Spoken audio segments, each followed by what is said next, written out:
Today is January 20th, the rundown. Another error there. We had a lot of pre-stuff. I don't know, Hank, maybe you cut some of that, put it in the end. Do you guys even know what the Savior is about? No. I am on our fucking website today, and there's a guest that asked by somebody whose handle is the Savior. I swear to God, as this company grows, if I don't keep my eye on this motherfucker, we're going to be out of business. Imagine, like KFC, remember when we talked like usernames and handles? The fact that somebody could sign up on our fucking account, on our website, and publish under the name The Savior is insanity. I mean, the inmates are running the asylum here. There's no control. What could the Savior possibly mean? Like, not only that, but your point about KFC is exactly correct. Like, people called him the KFC or the Colonel. I have had the nickname Big Cat because of my last name forever. People came up with El Presidente. If this kid gets called the Savior by his friends, that's the biggest problem. And then if he doesn't, did he decide that himself? That's insane. I want to know. It's on Philly. Is it Smitty who put this guy into Smitty? Did Smitty put this guy into the system as the Savior? That's the biggest the red only flag. Thing I can think is that maybe it was like a dumb commenter name, and then he just became a blogger. But if this guy came in fresh, I actually don't know what's crazier. If people actually call him the Savior, or if he calls himself that. Those are equally fucking insane. Imagine reading a competitive website, somebody we compete with, and who wrote it? The Savior. It's like insane. A comic book character. It's like a comic book name. It at some point, I guess we're gonna, as we grow, we're gonna have to put levels of control where somebody, I don't care if it was his commenter name, nobody named the Savior is going to appear on our website like we have a guy writing. There's got to be somewhere along that chain where somebody is like, oh, no, that's not your name. You're not getting put into our system as the Savior. Unbelievable. You got to tighten it up. The Savior walks right through the front door. I know. For all I know, he signed himself up. I have no idea. I was just going down. It was literally like I was going down looking at our rundown stories today. Like I go look at the super blog and just see everything written. And I saw the name. I'm like, what the fuck is that? How long has he been doing it? Is this his first day? A few weeks. He's been on our website for a few weeks. I would say 2 weeks. Yeah, well, you know that story a couple days ago about the Wall Street chick who quit to do porn? Yeah. I checked the site to see if anyone blogged it first, and I see that the fucking Savior is blogging this. It's like, dude, get the fuck out of here. That's right. Kevin G chatted me. He's like, I got fucking beat to a New York story by the Savior. What the fuck is going on? The Savior. All right. When this is done, I'm going to talk to Smitty and find out who the fuck this guy is. Deflategate.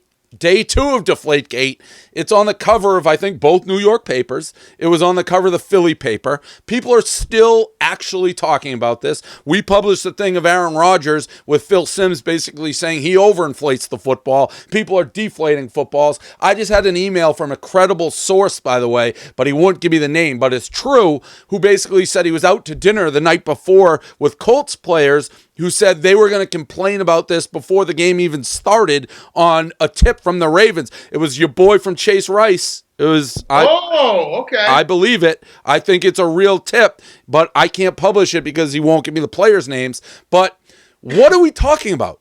What is it? I think, now you guys are both don't like the Patriots. I've written it. I think it's really simple. They hate us because they ain't us. That's really all this is, right, KFC?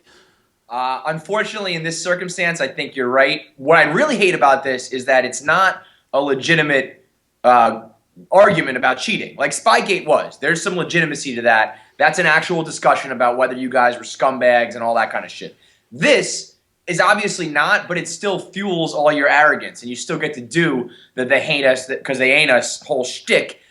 And we get none of the benefit of you guys actually being cheaters. You know what I mean? So it's the worst of both worlds for a genuine Pats hater like myself. This one we should have just let go. Yeah, and I take I take umbrage with you saying it's a shtick because it's not a shtick. I mean, it's happening. No, all right, I get it. Shtick's maybe not the right word, but it's it's your angle on this whole thing. Not really an angle. It's the truth. Big Cat?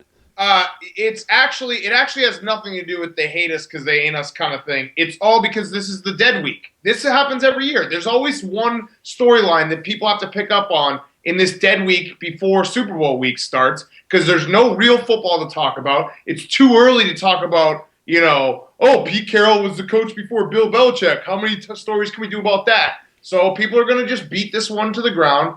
I have to agree, it really doesn't matter. I did know that about Rodgers. Rodgers loves his balls being pumped. Loves his balls being pumped by all the training staff all the time. And so that's why it's not a story. Everyone does it. Everyone, does this kind of stuff. With us, though, it's always like, they made up the thing about the Rams. They hate us because they ain't us. I think that was real, though. Why? There's no proof of that. It was a local writer who admitted he made it up. John Tomasi. He's a fat fuck. Didn't that camera guy go kill himself or something? No. Belichick? No. No. He's somewhere with Bill right now. I love it. And by the way, the perfect analogy is Kaiser Sose. That is who Bill Belichick is. People don't know what to believe about him now. I think you could say he's reading your mind and they'd be like, oh, there he goes. He's reading my mind. I'm dead. Russell Wilson. This was great. He thanked God. He basically said God wanted him to throw 4 interceptions so he could have that comeback. Every time. These guys on this team are unbelievable, man. The fight.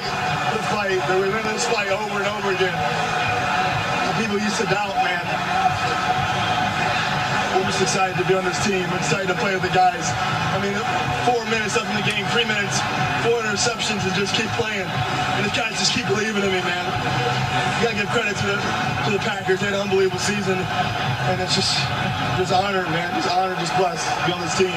Pete Carroll told me at the half this offense just needs to stay patient. They need to stay with it. Easier said than done. What was key for you guys there? Just making the plays at the end, keep believing. There was no doubt. I just had no doubt. We had no doubt as a team. And, man, just making the plays. Funny thing is, I was on the sideline right before we went out for that last drive. And I told Bell we'll be ready for the check to the play that we just ran through the touchdown. I said, I'm going to throw a touchdown and win the game. And sure enough, man, I just believe God's preparing me for these situations. God's prepared our team, too, as well. And I'm just, like I said, I'm honored to be on this team. We're going to the Super Bowl again. Yes, you are. Congratulations. Everyone hates the Patriots. They don't like the Seahawks either. I think most people think Russell Wilson's a good dude. He's the worst. If you're not rooting, I don't know how anyone with a brain could root for that Seahawk team. Everyone hates the Patriots. These guys are insufferable. Big Cat? I wouldn't say everyone likes Russell Wilson. I'm a Russell Wilson fan, and I even think he's annoying as shit. I think it's ridiculous when anyone ever thanks God because it's just silly.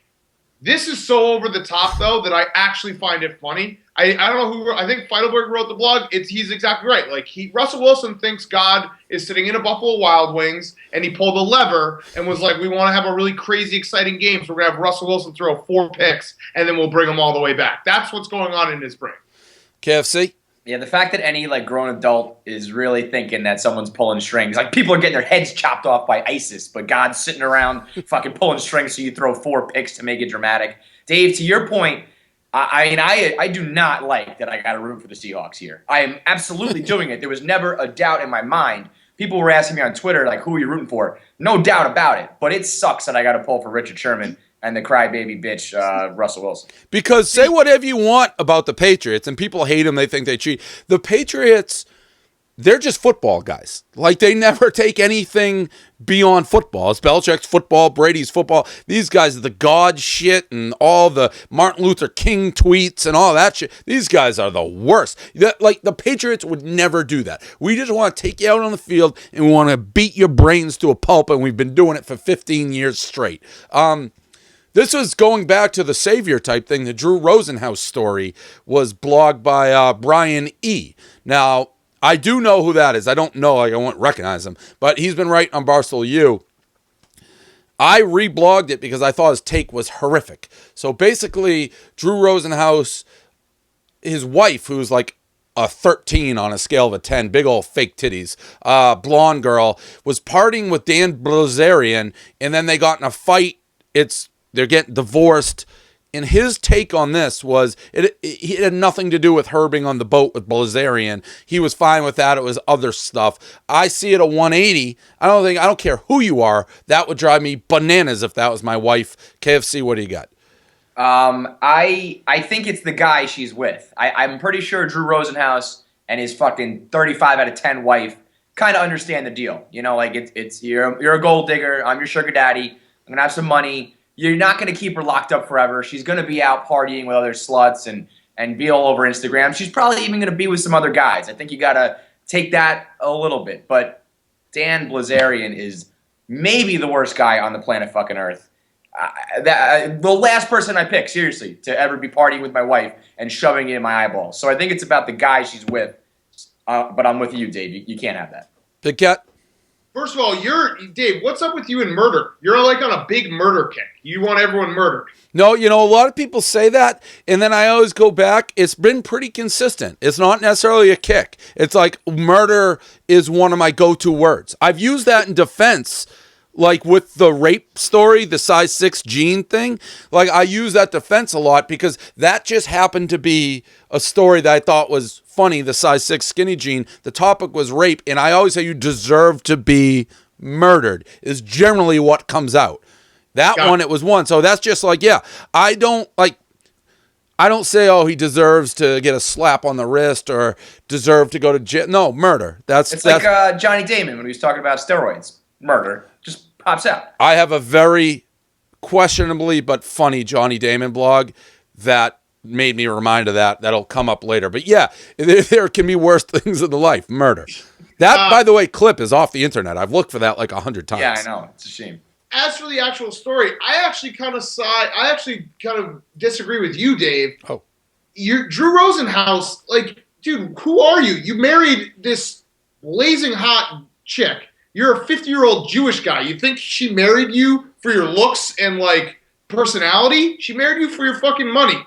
She's a gold digger. She wants to just party and gold dig and, be at the hottest clubs and the hottest boat. If you can't keep her doing that shit, that's your own fault. Like, don't marry a chick like that. If she's gonna, like Kevin said, she's gonna go out, maybe sleep around, maybe end up on a fucking boat with Dan Blazarian. That shit's gonna happen. You just have to know you married a slut. She's gonna do slut things. Oh, see, I guess I'm giving more street cred to Drew Rosenhaus. Like, he's... Oh, no. If Blazarian is the worst, Drew Rosenhaus is right behind him. Yeah, but Drew Rosen, not really. Drew Rosenhaus is like a powerful sports agent. He's a shark. He's a scumbag, but he's like cover of Sports Illustrated. Gronk is his fucking client. I mean, he's a legit business guy. Of course, but he's like, I don't know. He's not like a good-looking guy. He's not ugly. Yeah, he's not ugly, but those two don't match up in any other world. All right, but Brian E's blog was actually not exactly what you're saying. Wasn't he saying, like, Drew Rosenhaus is the man, and he knows he's the man? With him. I just don't think that Drew Rosenhaus has any right to be, like, furious when he knew the deal. He knew what he was getting into. He married a chick that clearly needs to be in the limelight and, like, needs to be fawned over and be at the hottest clubs. If Drew Rosenhaus can't keep her in that limelight, she's going to go find it somewhere else. I don't disagree with that, but my thesis was no guy in Drew Rosenhaus' shoes would be cool with those photos. And her parting with... He has a right to be pissed, but I just think that he also, like, I guess he shouldn't murder her. Maybe just be pissed. No, I don't... We're either happy-go-lucky or you're murdered. There is no, there's no in between. We just go one to the other. Not much to add to this. I just like to get Jim Harbaugh on the rundown as much as I can. Big Cat, you blogged it. He was out of milk, so he uses Gatorade with his cereal. I don't have any milk for his cereal, and I saw him, he put Gatorade in the cereal instead of milk. I don't know if you read my blog. I did. Yes, it's going to be a tough breakup. Like, I'm in the stages of grief right now. I don't want to let him go. I don't want to give him to you because he's gonna, like, you're gonna have so many good times with him, and I'm just gonna be so sad the whole time. You're like you own a puppy, and for some reason you can't take care of it anymore. You have to give it to someone else, and it's like, please treat him right. Yeah, except in that analogy, the new puppy owner would send me pictures every day of how cute the puppy's growing and like all their fun times. Maybe even like send me a Christmas card with just him and the puppy and put it in my face every day, and that's what's gonna happen. So I'm hanging on until I see Jim Harbaugh, walking up and down the sidelines. I think you guys play Utah week 1. I'm still holding on to him in my life. Do you follow him on Twitter? I do. He's just like the quotes he uses. He just lives his life as a hardo. Like that's why you have to. I used to not like Jim Harbaugh because I thought it was an act. But then you hear his own son being like, "Oh yeah, he drinks." He makes his cereal with Gatorade when he's out of milk. Gatorade in the cereal is the number one Harbaugh story of all time. It blows away the laser tag and the khakis and the blood, all that shit. Gatorade in your cereal is outrageous. And I was kind of joking, but kind of serious when I said that, like, in the Harbaugh household, they don't have time for taste. Like, they don't taste food. They don't taste anything. That's for lazy people. Lazy people sit and taste their food. Harbaugh's just eat it as fuel. His Twitter, which I wasn't sure if he'd follow because it's all Michigan, but his quotes, like, they get me fired up now. Like, I'm going to attack this day with an enthusiasm unknown to mankind. Like, he tweets something out like that. I think that's a direct quote of, like, he has something just so over the top every day, but not over the top. And as a Michigan man, I love it. We're going to give you guys some run here. The Bears, they got a new coach. This is sad. I don't even know where the Jets are at. So we'll start with you, Big Cat. I literally don't know if they have a coach, the Jets. They do. John Fox, we actually got the 49ers D coordinator today, Vic Fangio, which is probably the best football name out there. You need a guy named Vic in the building. Like, that's how you change culture. I actually, at first, I was not okay. I was like, John Fox, kind of like everyone knows him. But the more I read about him, the more I, hear him at his press conference. He's exactly what the Bears need. He's no frills. He's going to turn around the defense. He'll probably take them to maybe a playoff win, and then they'll have to fire him in 4 or 5 years. But that's pretty good. So you don't seem to think it's a game changer? Like, I would say John Fox is probably not a game changer. Because that was tweeted out, right, by your GM. He said hiring John Fox is a game changer. I think that's pushing it. I would say that he will restore, like, actual normalcy. He will restore Chicago Bear football. The Bears will play defense and run the ball, and that's all you kind of can ask for at this point after the last 2 years. Now, KFC, for those like me who have no idea what's going on with you, where are the Jets at? That's like the worst. That is so sad that it's like I don't even know what your franchise is doing. They hired the Cardinals DC Todd Bowles, who I like. He's like a young, as far as all the accounts go, a young, aggressive guy. I like that he's actually defensive minded. I know the Jets obviously need more help on the offensive side of things, but I didn't want to just completely erase what little good Rex did do. So now it's up to him to pick his OC, and they say it's most likely going to be Chan Gailey, which makes me want to put a bullet in my fucking head. He's like 65 years old. He spent the last 2 years gardening. Like, that's legit. He was building his garden in his backyard. Jets fans had this delusion that he's like some revolutionary OC, that he was Chip Kelly before Chip Kelly was a thing. Dude's been sitting on his couch for fucking 2 years. He's old as shit. And we're talking about a guy who sucked with the Bills and had like marginal success with the Dolphins. We're not talking about a guy who's like won Super Bowls before. So, I don't know. I like the head coach pick, but obviously the Jets need all the help they can get on offense, and they're really pointing in the wrong direction. Just stop. Just the fucking chuckling. Just sitting there with the stupid fucking Patriots hat on, just waiting to go to the Super Bowl, and I got to sit here and talk about Chan fucking Gailey. That was such a fucking setup. Absolutely. We got to let you guys are complaining. All we talk about is the Patriots. I'm letting you guys talk about the state of your franchises. I just got to the end of that, and I realized Kevin is like somehow more depressed than he's ever been. And I just said I was happy because I think the Bears might win a playoff game in the next 5 years. We walked right into that. We walked directly into that trap.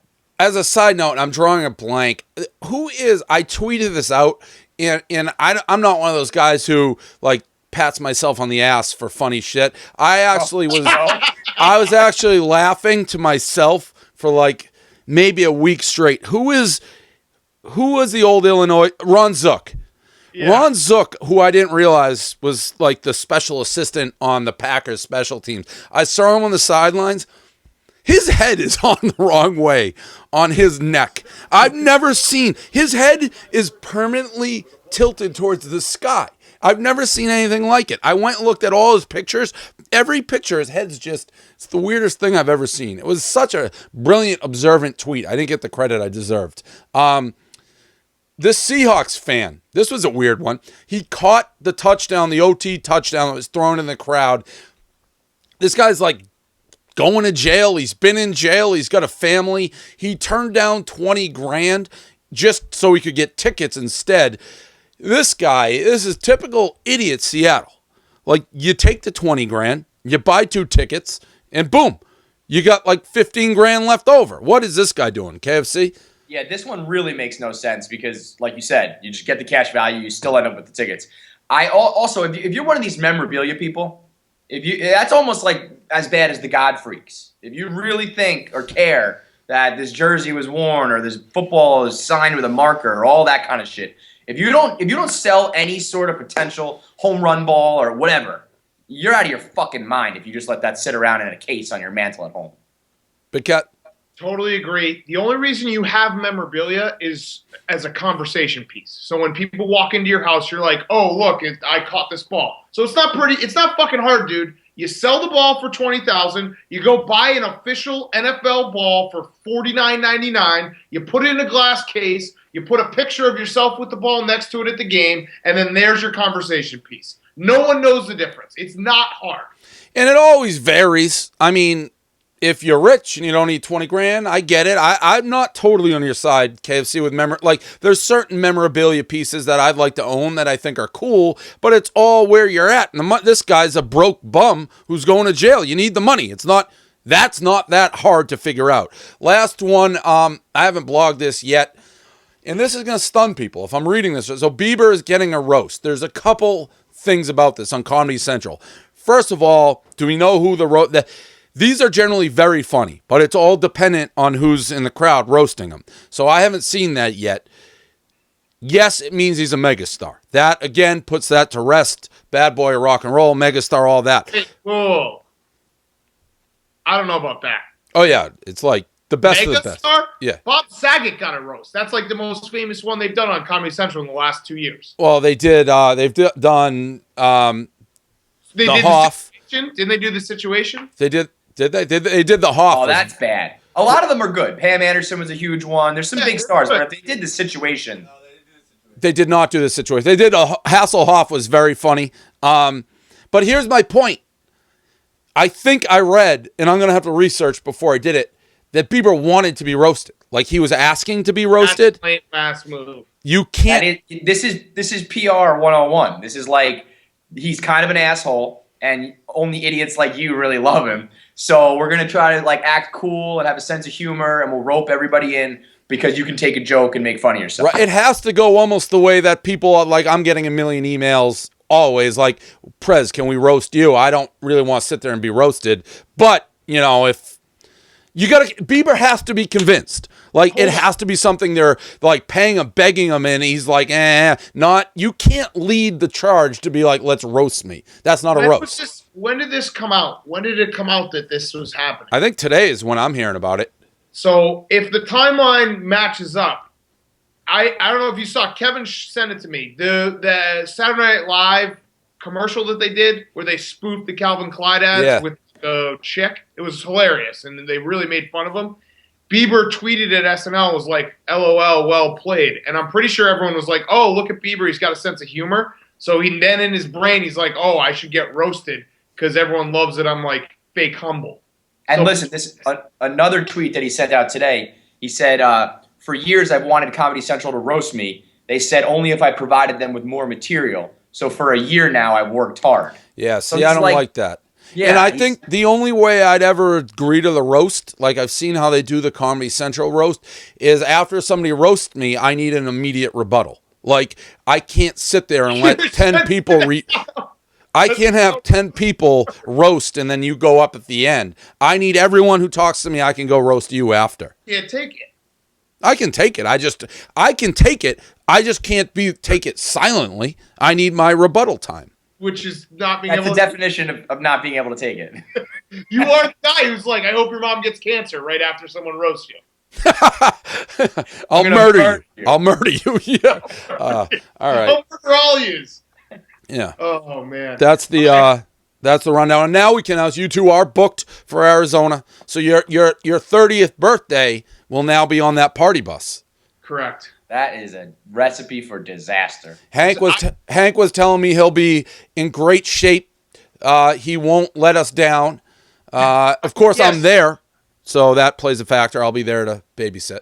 So here's my question: you have 4 tickets to the Super Bowl. Who are you bringing in? Can we do like a Survivor Series to see who gets the tickets? Kevin and I are leaving on Saturday, so we don't have. We're totally impartial, so we should actually we should do something where we. Well, I'm not gonna. Yeah, I mean, I'm paying for all of them. I don't feel like buying Hank a $2,000. He's been such a good boy that I'm gonna pay for $2,000 ticket for him. I do have a side note question for you, Hank. Though, can you come to the mic?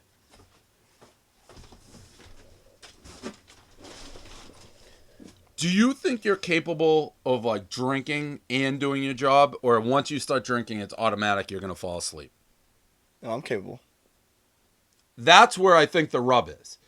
I don't think he can, because that's where it gets weird for me. Like, we're going to be out, there's going to be booze. He should be able to drink.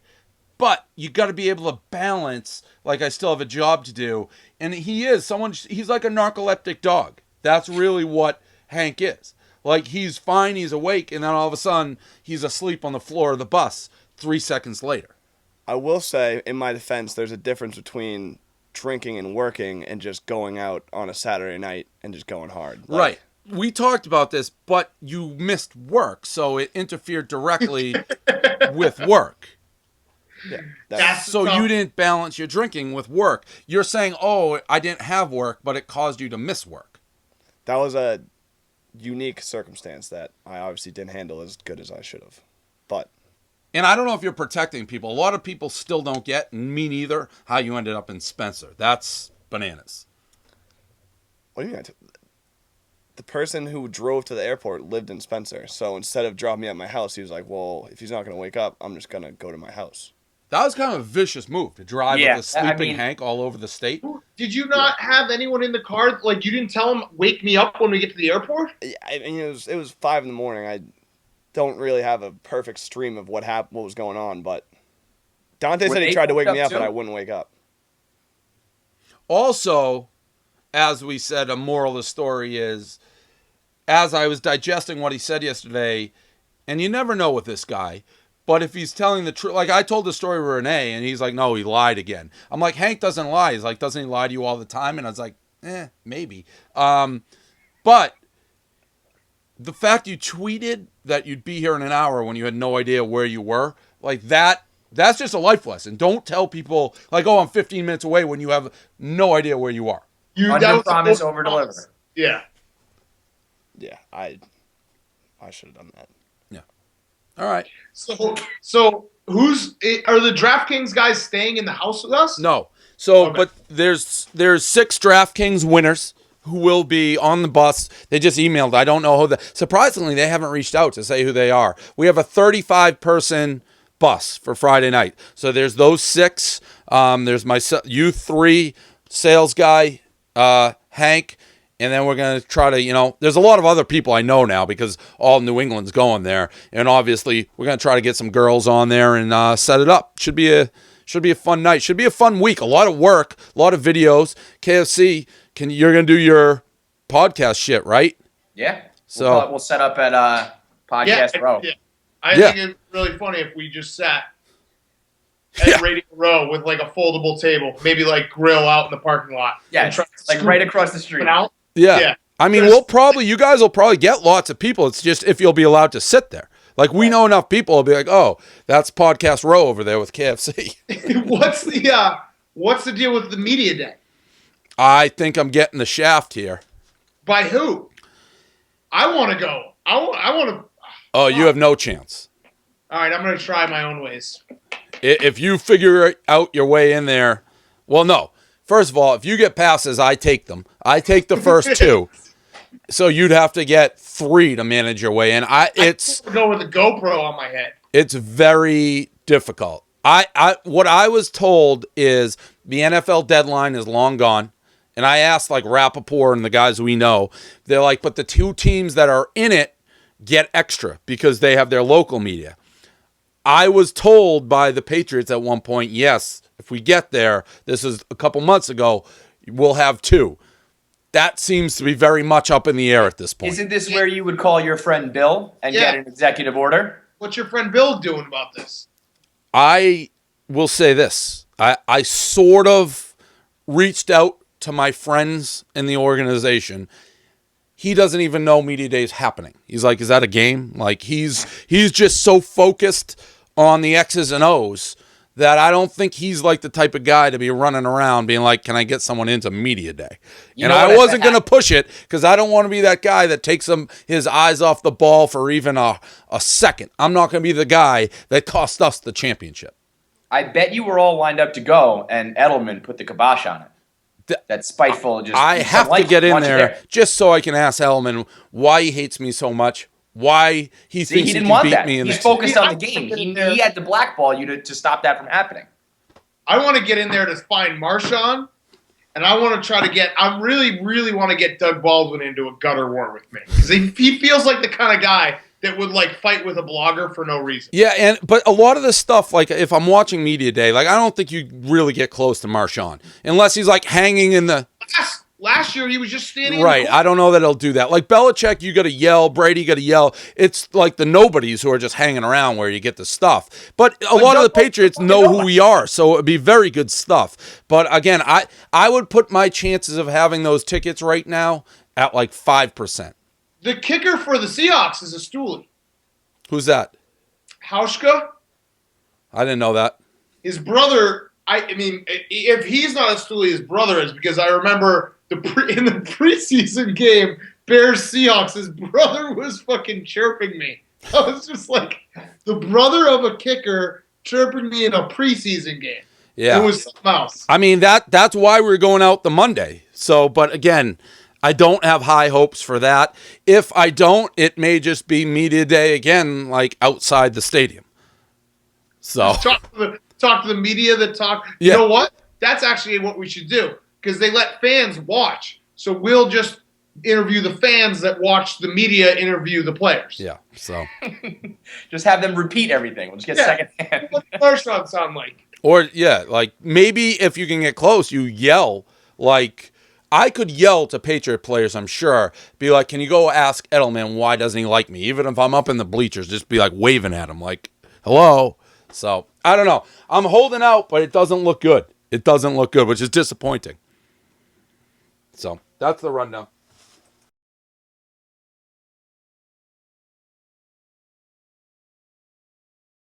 Paying they're decent. They're like $1,600, but Are you taking Hank or no?